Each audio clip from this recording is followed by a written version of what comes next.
Hello everyone, आप सभी का स्वागत है हमारे यूट्यूब चैनल में। बच्चों, इस वीडियो में अभी हम लोग सोशल साइंस के बिल्कुल ऑफिशियल आंसर की को अभी हम लोग यहाँ पे देखने वाले हैं। सेट नंबर 3 का क्वेश्चन पेपर कोड यहाँ पर 3253 का भी हम आंसर की को देखेंगे। अगर तुम्हारे पास कोई दूसरा क्वेश्चन पेपर होगा, अगर ये वाला नहीं होगा तो डिस्क्रिप्शन पे मैं अपना ईमेल आईडी दे रहा हूँ। तुम अपना क्वेश्चन पेपर मुझे उस ईमेल पे भेज देना, मैं तुम्हें आंसर की अच्छे से प्रोवाइड करवा दूंगा। ठीक है, चलिए सभी क्वेश्चन और आंसर्स को हम यहाँ पे समझते हैं।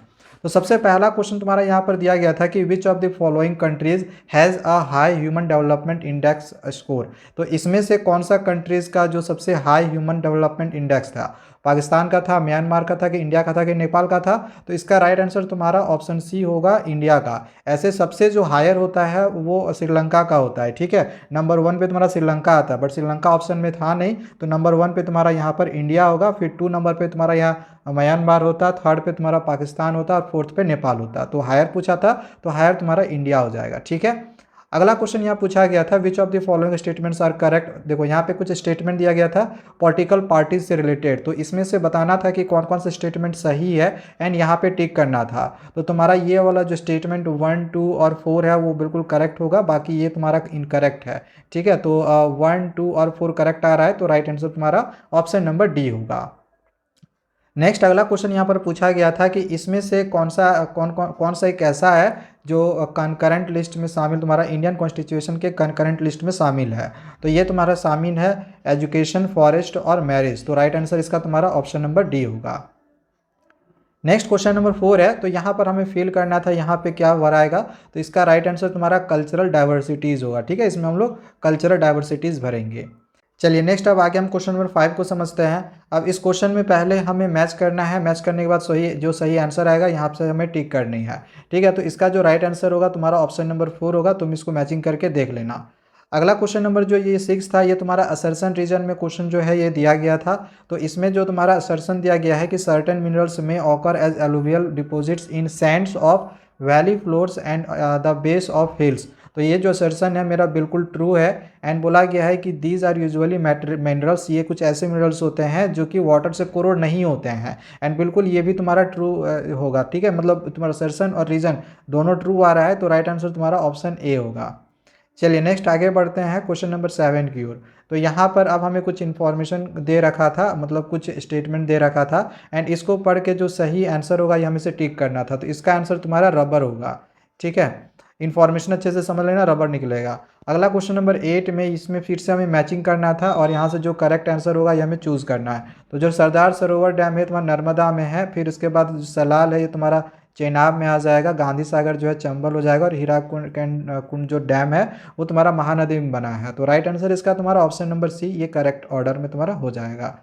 नेक्स्ट क्वेश्चन नंबर जो 9 है, यहाँ पूछा गया है कि एक artificial lake built in the 11th century for water conservation is. तो इसका राइट आंसर तुम्हारा क्या होगा? राइट आंसर होगा Sambhar lake. Next question number जो 10 है, यहाँ पर फिर से स्टेटमेंट बेस्ड क्वेश्चन दिया गया है, जिसमें यहाँ पर स्टेटमेंट 1 में देखो क्या दिया गया है कि in recent times technology in the areas of computer and internet has been changing rapidly. तो बिल्कुल मेरा ये असर्शन ट्रू है। एंड स्टेटमेंट में दिया हुआ है कि internet allows us to send instant electronic mail and talk across the world at negligible cost. तो ये भी मेरा सही है। तो both assertion and reason are true and correct explanation कर रहा है, तो राइट आंसर तुम्हारा ऑप्शन डी होगा। चलिए नेक्स्ट अब आगे हम क्वेश्चन नंबर 11 को समझते हैं। 11 नंबर में है the problem of double coincidence of wants can be solve by which of the following. तो डबल कोइंसिडेंस ऑफ वांट्स को लेकर जो प्रॉब्लम है वो कैसे सॉल्व हो सकता है? तो वो सॉल्व हो सकता है तुम्हारा by increasing the circulation of currency, currency के सर्कुलेशन को इंक्रीज करके। तो ये तुम्हारा राइट आंसर ऑप्शन ए होगा। चलिए नेक्स्ट आगे हम क्वेश्चन नंबर 12 को समझते हैं। इसमें दिया गया है कि श्यामलाल एक स्मॉल फार्मर है, Shyamlal has got his Kisan credit made. तो बोला गया he needs a loan to grow new crops, वो लोन लेता है नए क्रॉप को ग्रो करने के लिए। तो विच of the following means will be easy and beneficial for this. तो कौन सा उसके लिए ईजी और बेनिफिशियल होगा? तो इसके लिए राइट आंसर तुम्हारा कोऑपरेटिव बैंक हो जाएगा। ठीक है, अब यहाँ पे देखो एक पिक्चर दिया गया है और बताना है कि ये कौन सा सेक्टर में तुम्हारा आता है। तो ये तुम्हारा सेकेंडरी सेक्टर में आएगा। नेक्स्ट क्वेश्चन नंबर जो 14 है, इसमें यहाँ पर एक डेटा दे रखा है और बोला गया है कि इस डेटा के अनुसार बताओ कि जो अनऑर्गेनाइज सेक्टर है इसमें कितने लोग वर्किंग कर रहे हैं। तो जो अनऑर्गेनाइज सेक्टर है इसमें तुम्हारा एक तो ये आ जाएगा कि जो फील्ड्स में जो फार्मर काम करते हैं वो तो अनऑर्गेनाइज सेक्टर में आते हैं ना।